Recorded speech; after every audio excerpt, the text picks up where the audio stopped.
Começou. Boa noite, pessoal. Sejam todos bem-vindos ao Núcleo Espírita Plano Maior. Hoje, 13 de agosto, quarta-feira, não é sexta, de 2025. E nós estamos aqui mais uma vez para fazer o nosso trabalho híbrido, trabalho presencial, trabalho na internet. Quem vai fazer a palestra para nós? Nosso querido Luiz Armando, que já está aqui a postos. E nós vamos então dar início ao nosso trabalho de hoje, fazendo a prece com muito amor, com muito carinho, elevando o nosso pensamento a Jesus, o nosso Divino Mestre, e buscando captar todas as energias, os fluidos benéficos que já foram preparados para nós. Que as correntes médicas de Dr. Bezerra, Dr. Roberto Seabra, a corrente azul, estejam aqui conosco, trazendo-nos a cura, trazendo-nos a melhora, trazendo-nos o equilíbrio, para que possamos seguir em frente nesta jornada, uma seara bendita do Mestre Jesus. Que possamos deixar as nossas preocupações do lado de fora da casa e que aqui possamos nos concentrar em receber as energias do mundo espiritual, especialmente para cada um de nós. Que Deus Pai nos abençoe, Deus Pai nos ilumine agora e sempre, que assim seja.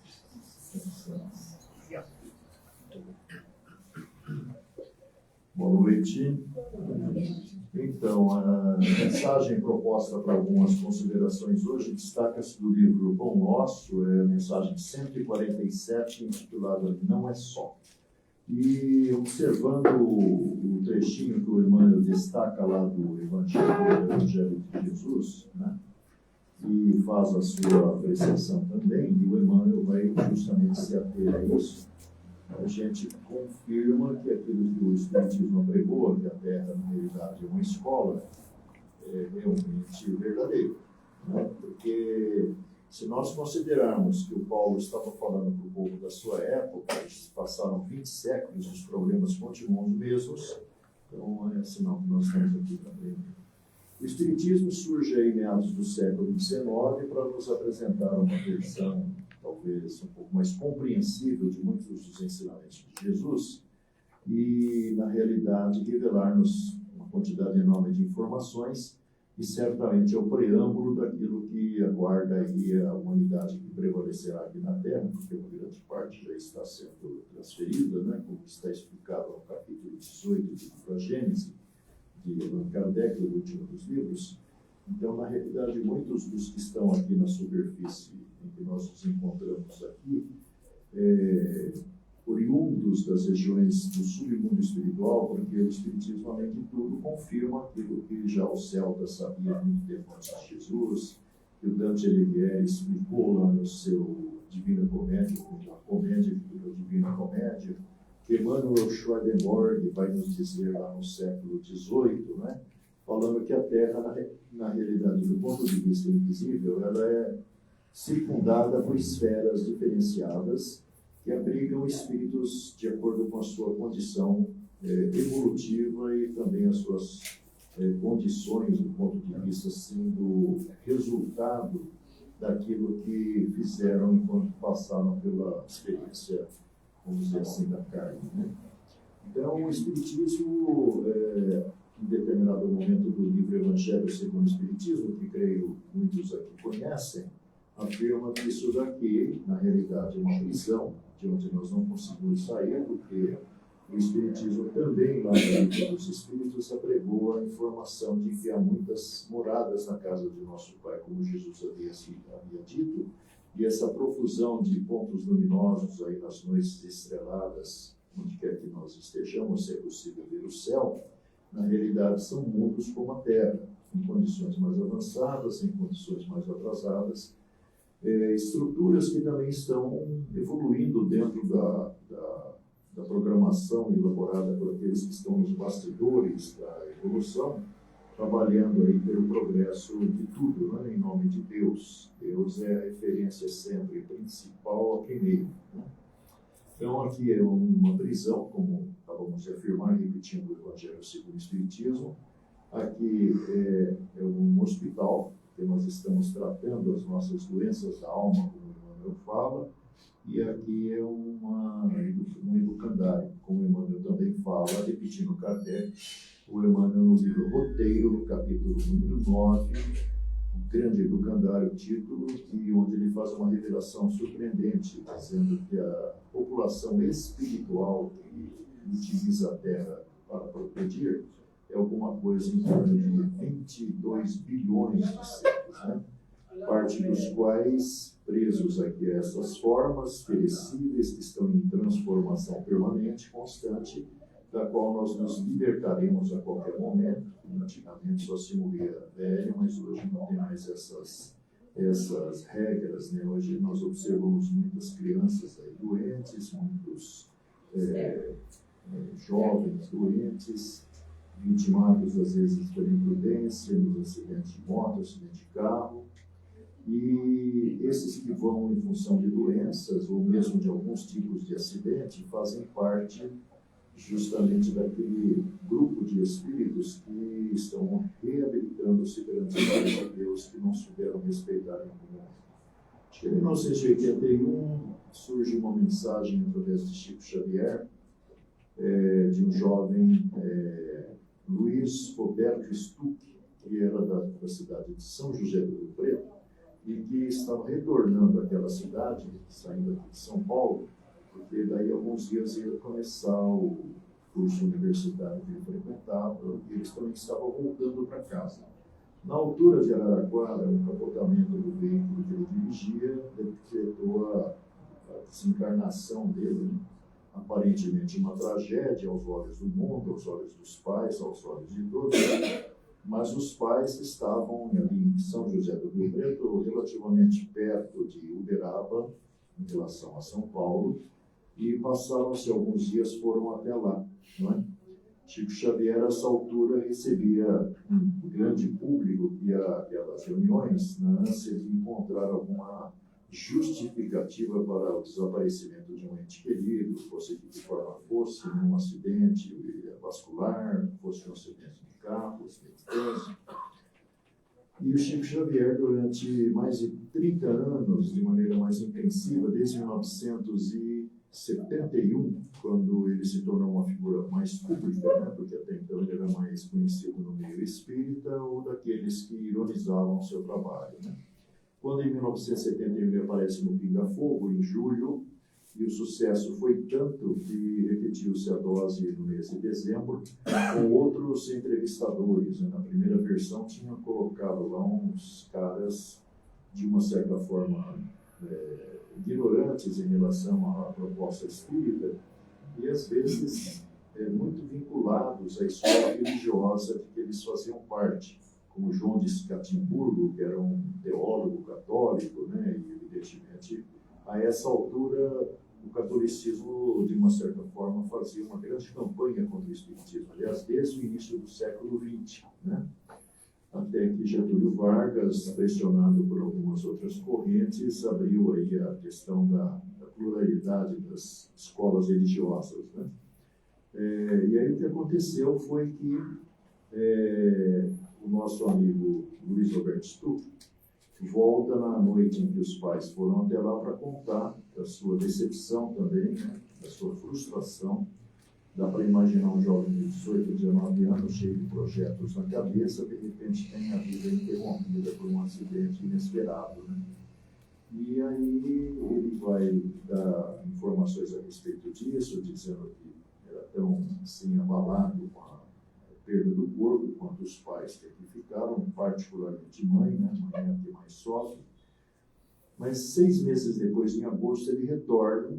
Os pais foram novamente a Uberaba e lá vem o jovem para escrever mais coisas. E ele, entre as informações que dará, ele vai dizer aquilo que o Espiritismo pregou desde o Livro dos Espíritos, na última parte do Livro dos Espíritos, que trata das esperanças e consolações, que vai falar a respeito da morte, vai falar acerca de um monte de coisas interessantes. E entre as coisas que lá estão e que o Luiz Roberto confirma, está o detalhe de que na entrada do mundo espiritual, em função daquele acidente, que nunca são acidentes assim, nesses casos, totalmente casuais, eles são causais, né? Quem estava ou esperando era um tio chamado João Fausto Stuck, um cara que morreu 8 anos antes dele, na cidade de Votuporanga, quando o aviãozinho pequeno que ele pilotava foi ao chão. Né? E o João Fausto Stuck, ele na realidade vai passar uma informação curiosa, porque em dado momento o sobrinho pergunta para o tio por que eles tiveram que ter a sua vida interrompida. O tio tinha acho que 30 anos, 36 anos, assim de uma forma tão precoce. E o nosso irmão, que lá estava já no plano espiritual, aguardando o jovem, né, porque isso tudo é dentro de um programa. Se nós lermos o livro Obreiros da Vida Eterna, que é o quarto dos livros que ele transmitiu através do Chico, né, nós vamos ver que existem equipes designadas para fazer os primeiros socorros, o resgate do mundo espiritual, né, e depois foi copiado do lado de cá, né, acho que a partir dos anos 90, por aí, nós começamos até nas estradas resgates, né, ou mesmo nas cidades grandes. Então, na verdade, esses nossos irmãos, geralmente ligados ao Corpo de Bombeiros, estão ali para prestar assistência naquele que está preso às ferragens, aquele que está, muitas vezes, vitimado pela sua, talvez, imprudência, né? Porque nós pensamos que o carro realmente é controlável, esquecemos dos buracos nas ruas, nas estradas, dos obstáculos que podem surgir, de alguém que ali na frente faz alguma coisa errada. Então, na realidade, entre as coisas que o tio Joãozinho, que é o Fausto João Stuck, vai contar, ele vai dizer que, quando perguntado pelo sobrinho sobre por que eles tiveram que sair daqui tão cedo, ele diz que lá na região em que eles estão, porque essas esferas que circundam a Terra, que são número de 7, do centro para fora, até o limite do próximo planeta, elas são ocupadas por N colônias espirituais, que abrigam espíritos que têm determinados tipos de características, porque o que vai determinar nosso deslocamento para esta ou aquela região é justamente a atividade mental que nós desenvolvemos, a onda mental que nós irradiamos, porque todos nós temos uma possibilidade de transmitir pensamentos, e esses pensamentos partem de nós, invariavelmente impregnados das nossas emoções, já que a neurociência da nossa dimensão hoje afirma que primeiro você sente para depois pensar, para organizar ideias. Então, o pensamento dominante, como diz o nosso amigo Abel Gomes, no livro Falando a Terra, na mensagem Notícias, o pensamento dominante nos dias ou nas horas, ou no momento da morte, é o que vai decretar seu encaminhamento para essa ou aquela região, por uma circunstância natural, né? Quem já teve a oportunidade, curiosidade de, por exemplo, Memórias de um Suicida, lá da dona Ivone Navarro Pereira Médium, transmitido o livro do Camilo Castelo Branco, vai saber que aqueles nossos irmãos, provavelmente da região da Europa, da Portugal, Espanha, Península Ibérica, eles estão abrigados numa colônia que é próxima a um hospital, próximo em termos assim de horas de viagem, né? De um hospital chamado Maria de Nazaré, que é muito interessantemente colocado e apresentado pelo escritor, que vai ser resgatado por uma equipe de um dos comboios, né, trens da época, né, que vem na escuridão daquela região sombria, sinistra que vivem, para fazer o resgate de espíritos que estão pré-identificados. Né? Muito interessante o livro, né? Essa questão do pré-identificado, lá no nosso amigo Druso, no livro Ação e Reação, através de André Luiz, nós vamos ver que também ali dentro da colônia Mansão da Paz, que é a mansão da organização anexa ao nosso lar, dirigida pelo tal do Druso, que é o personagem principal do livro Ação e Reação, que vai falar sobre a lei do karma. Lá pelo final do filme são descritos, do livro são descritos algumas situações em que equipes se deslocam para as regiões sombrias do mundo espiritual, né? Como acontece no livro Obreiros da Vida Eterna também, principalmente no capítulo Casa Transitória desse livro, nós vamos ver que há equipes que são designadas para ir buscar determinados espíritos que vão ser recolhidos, previamente tratados e preparados para novas encarnações. Porque as encarnações também não acontecem na hora que a gente pretende, na hora que a gente imagina, do jeito que a gente pensa. Existe todo um conjunto de requisitos a serem atendidos, seja na reencarnação planejada, como descrita nos capítulos 12 e 13 do livro Missionários à Luz, seja a reencarnação compulsória, como explicada lá pelo Chico Xavier no livro Imagens no Além, seja na reencarnação natural casual, né? Em função da relação que alguém está tendo, e em determinado momento coincide com a ovulação da mulher em determinado ponto do trânsito lá do óvulo pelas trompas de Falópio, e que vão, na realidade, se alojar lá no útero para permitir que o tal do espermatozoide fecunde para gerar o zigoto e dar desencadeado todo o processo de gestação, né, que começa com o embrião, feto, daqui a pouquinho criança com a formatação humana, né?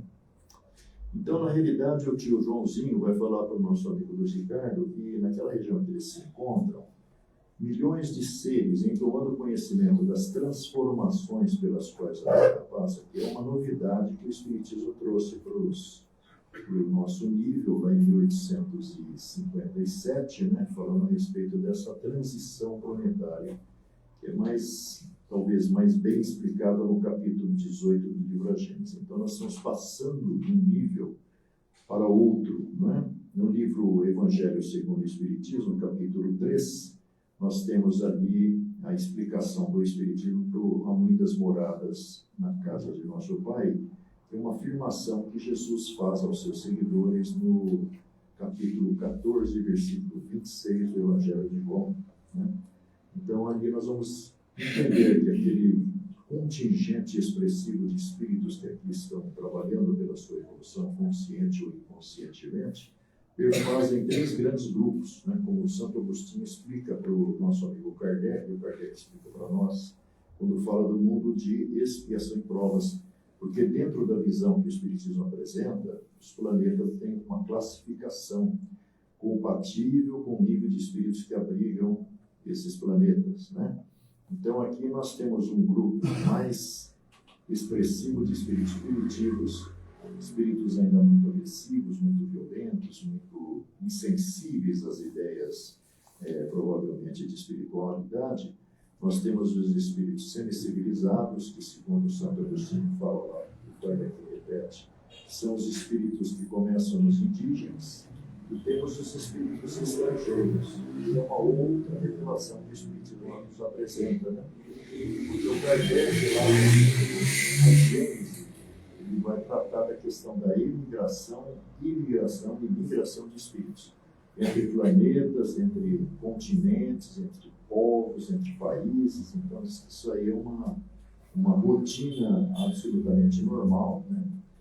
Portanto, nós somos muitas vezes descendentes de asiáticos, nós somos descendentes de negros, nós somos descendentes de europeus, nós somos descendentes de hebreus, nós passamos já por várias experiências. Talvez, no tempo que demande entre o surgimento da Terra, o início da espécie humana, que, de acordo com a compreensão da ciência, né, que fala que na realidade, há apenas 200 mil anos, nós temos a espécie humana do jeito que se apresenta, né, com cabeça, tronco, membros e raciocínio. Na verdade, se nós levarmos em consideração o número de candidatos, o número de vagas e as possibilidades que existem, provavelmente a gente, em 20 séculos, por exemplo, não deveríamos ter tido 20 encarnações. É porque a longevidade do corpo é diferenciada. Nós somos projetos personalizados de Deus. A longevidade no corpo humano passou desde esse final de século XX para 75 anos, né, que é o que a INSS considera para aposentadoria, mas durante a Segunda Guerra Mundial a longevidade era apenas 48 anos. E como diz o filósofo Leon Denis, se nós levarmos em consideração esse número e vamos verificar que até mais ou menos os 18 anos a gente ainda não entrou dentro da vida normalmente, E se considerarmos que também, durante um terço desse tempo que nós vamos ficar aqui, sejam 48 anos, são 48 dividido por 3 dá 18, né? Acho que é isso. Então, o tempo de aproveitamento é muito pequeno, porque esses anos que sobram, esse um terço de tempo que sobra, nós estamos distraídos com um monte de coisas absolutamente dispensáveis, né? E se nós morrermos agora, não vai servir de nada na nossa entrada no mundo espiritual, até na prestação de contas, né? Uma coisa que é importante a gente levar em consideração, quando o Emmanuel fala, não é só, ele está falando, não adianta você estar sensibilizado lá pelos apelos do plano maior para colaborar com os menos favorecidos no campo da alimentação, trazendo gêneros para compor cestas básicas, para oferecer para esses irmãos que certamente passam por privações que nós desconhecemos. Não adianta você apenas separar as roupas velhas, os calçados não mais usados, para oferecer para alguma campanha para moradores de rua, que é uma coisa assim importante, porque a sociedade paulista ela convive com uma quantidade, uma massa imensa de pessoas que estão pelas ruas procurando abrigo, às vezes embaixo de marquise, embaixo de cobertores doados, construídos em função de peças de roupa velhas que são destruídas e transformam isso naqueles cobertores improvisados, né? Que são largados na rua, principalmente porque o pobre coitado que está ali está às vezes sem banho há muito tempo, né? Então impregna aquela roupa, ninguém aguenta usar de novo, então é descartado para outras, talvez, aplicações, quando a prefeitura recolhe todo esse monte de peças de roupa e cobertores usados que ficam pelas ruas, né? Então, o nosso amigo Emmanuel está falando que Paulo diz, e é verdade, não adianta ser sensível a isso, mas você continuar um cara extremamente nervosão, um cara agressivo, um cara que humilha a sua esposa, muitas vezes ofende aquele que é seu familiar, né, que está ali dependendo de você, ou mesmo encaminha seus familiares com restrições psiquiátricas, né, como depressões profundas, ou talvez como os maus de Alzheimer, essas doenças neurológicas do nosso tempo, para locais onde eles são simplesmente largados. Durante muitos anos, lá nos anos 70, nós participávamos com um grupo de jovens de um trabalho de visitas semanais ao Recanto da Vovó. A história do abrigo de pessoas de idade, que não tem família, não tem recursos, é uma ideia muito antiga disseminada pelo catolicismo. Lá nos anos 70, nos anos do século XV e XVI, a igreja cria os asilos de velhos, né? Uma grande influência de São Vicente de Paulo, que foi um grande ícone da caridade na igreja, né? Isso foi caminhando ao longo do século XX, em função do materialismo dominante, deu origem a todas essas casas de repouso que nós vemos aí, muitas quadras aqui da região, onde os familiares são muitas vezes literalmente depositados, porque eles são ali colocados como eram colocados lá no asilo Recanto da Vovó, que eram só velhinhas, e os familiares sumiam, nunca mais apareciam. Então a gente ouvia os lamúrias, os lamentos desses pobres velhos e velhas ali no caso, né, em relação àqueles pelos quais eles ofereceram tanto sem receber contrapartida agora no fim da vida, né? Porque a gente às vezes se empolga demasiadamente com a família que construímos e nos esquecemos dos ancestrais, dos familiares. Então, o que o Emmanuel está falando, que não adianta você, às vezes, fazer isso, assistir esse povo, mas esquecer de ir lá trabalhar pela sua própria renovação interior, que é o discurso que o Espiritismo utiliza. Você tem que mudar para sair daqui, se sair de repente, não olhar para trás e ter a sensação do tempo perdido, da oportunidade perdida, até porque entre as novidades que o Espiritismo traz, existe a informação das causas anteriores das aflições, das causas atuais das aflições, a questão do parentesco corporal, do parentesco espiritual. Então, nada está nos envolvendo nas experiências que nós vamos acumulando casualmente. Tudo tem um fator causal determinante. É o que o Druso fala lá para o André Luiz, na abordagem da questão do karma, né? Da lei de causa e efeito de ação e ação. Como o tempo é implacável, vamos recordar Emmanuel na mensagem Ergue-te, dizendo: caíste em depressão, ergue-te no trabalho. O tempo disponível é riqueza em teus braços. Não permitas que o tédio faça treva em teus dias. Trabalha e ajuda a alguém que sofre mais que nós. Pensa no sol que ampara do verme aos grandes mundos. Se deseja servir, já tens vaga com Deus. Que Ele nos abençoe.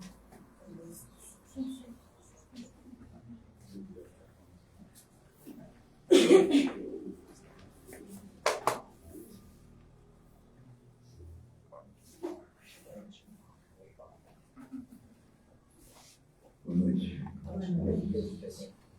Então, agora nos preparando para doarmos um pouquinho de energia. Então, vou convidar todos para que, se quiserem, fechar os olhos, mentalizarem a figura do Mestre Jesus e sentindo toda a energia que esse ambiente nos envolve. Vamos fazendo as nossas melhores vibrações, emitindo essas ondas de amor, iniciando pelo nosso planeta Terra, em toda a sua extensão, que possa, Senhor, os bons espíritos, trazer àqueles que são os responsáveis pela direção de seus países o despertar das suas responsabilidades, buscando mestre, buscando amigos espirituais, plano mais alto, que a eles sejam dadas oportunidades de se recuperarem, àqueles que ainda estão envolvidos com o orgulho, com a vaidade, com a ganância, aproveitando essa última oportunidade, porque estamos no caminho da regeneração, e caso persistam nesse caminho equivocado, terão que reiniciar a sua trajetória, certamente, num outro ordem, num outro planeta. Vibramos, em especial, por aqueles que se encontram em conflitos, que eles possam encontrar dentro da diplomacia a paz, para que seus povos, suas populações possam ser envolvidas num sentimento de amor, num sentimento de paz, de fraternidade. Vivamos, mestre, vivamos, amigos espirituais, pelos nossos irmãos que se encontram em hospitais. Muitos deles com questões orgânicas mais sérias, que cada um, Senhor, dentro do seu merecimento e da sua necessidade evolutiva, possa receber o amparo do plano espiritual. Igualmente aos parentes que ali muitas vezes se encontram aflitos, que possam ser sustentados nesse momento da experiência. Aos nossos irmãozinhos menores que se encontram nos orfanatos, muitos deles órfãos de pais ainda encarnados, sem condições de poder criá-los, que eles possam ser, Senhor, amparados e ter a oportunidade de ter uma família que os conduza ao caminho reto, ao caminho da evangelização, ao caminho do amor, da fraternidade. Vibramos, Senhor, pelos nossos irmãos que se encontram nas casas de repouso,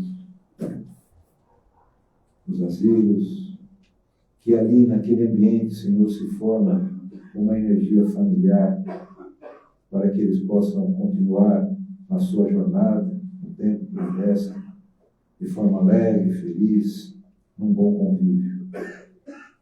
Vibramos, Senhor, pelos nossos irmãos que retornaram à pátria espiritual prematuramente, através do equívoco, do suicídio. Que esses nossos irmãos, Senhor, ao despertar no plano espiritual, possam ser amparados, em especial, pelos trabalhadores de Mãe Maria, que muito se preocupam, muito se dedicam a esses nossos irmãos, porque muitas outras oportunidades lhes serão dadas, e que eles possam, assim, ser amparados e sustentados no seu espetáculo. Aos nossos parentes e amigos, que possam receber as nossas melhores energias vibratórias de amor, para que possam ser sustentados nas suas necessidades, nos seus desafios do dia a dia. E por fim, mestre e amigos espirituais, vibramos por nós mesmos. Que possamos, Senhor, através dessa mentalização permanente no Teu Evangelho, no Teu ensinamento, no Teu legado, conseguir superar os nossos desafios do dia a dia, tão necessários para o nosso crescimento espiritual. E assim, mestre, nós agradecemos pela oportunidade de podermos estar aqui, recebendo as energias, recebendo o aprendizado, podendo vibrar por nossos irmãos mais necessitados. Agradecemos aos nossos amigos espirituais da casa e rogamos que possamos, então, percorrer a nossa jornada de forma firme, convicta, perseverante, sempre com muita fé, com muita esperança e com muita determinação, sempre com base, Senhor, no Teu ensino de amor, de fé e de caridade. Que a Tua paz, Mestre, nos envolva hoje, Senhor. Que assim seja, graças a Deus. Aos nossos avisos, o bazar, ao sair da sala de cromoterapia, ali tem alguns produtos, né? E todo o valor que é ali arrecadado é revertido para as cestas básicas da casa, que envolve, né? Que ajuda a 35 famílias. As cestas básicas também, nós temos maiores necessidades dos produtos que estão ali na lousa, aqueles que puderem contribuir, nós agradecemos. Toda a quarta-feira, nós temos aqui a presencial, mas é como diz o Clóvis, né? É um evangelho híbrido. Então, também, através do Facebook, aqueles que estão lá nos lares podem acompanhar, aqueles que, de repente, tiverem algum imprevisto, não puderem comparecer e quiserem acompanhar o evangelho, tem ali. Nas quintas-feiras, temos as entrevistas de orientação com o Clodomiro. Todos aqueles que precisarem passar por ele, conversar, ele está aí à disposição, é só agendar com a Margarida. O tratamento de cura todos os últimos sábados do mês. Esse mês nós vamos ter, não neste, no próximo sábado. É isso? Esse agora é no 23, 30, dia 30 de agosto. Então nós vamos ter aí o tratamento de cura, aqueles que estão fazendo o tratamento, continuem vindo. É importante que não faltem por 2 vezes consecutivas, caso contrário, tem que fazer uma nova avaliação, uma nova entrevista.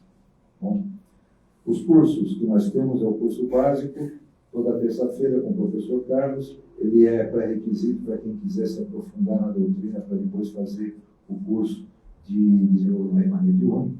Tá? Mas toda terça-feira o professor Carlos está aí, é um curso que dá uma visão geral da doutrina espírita. Temos a biblioteca aí em cima, com muitos títulos, né? Tanto do ponto de vista filosófico, doutrinário, científico, para aqueles que se interessarem em aprofundar, peguem um livro, fiquem com ele durante um mês, não terminou, renova a aquisição do livro e leiam o livro, que é muito bom a gente se aprofundar na doutrina. Quem quiser trazer a sua garrafa de água, pode trazê-la, melhor dizendo, para ser fluidificada durante a cromoterapia. Bom? E não esqueçam, aos domingos, às 20 horas, nós temos também o Evangelho online, através do Facebook, do Núcleo Plano Maior. Boa cromoterapia a todos. Deus abençoe.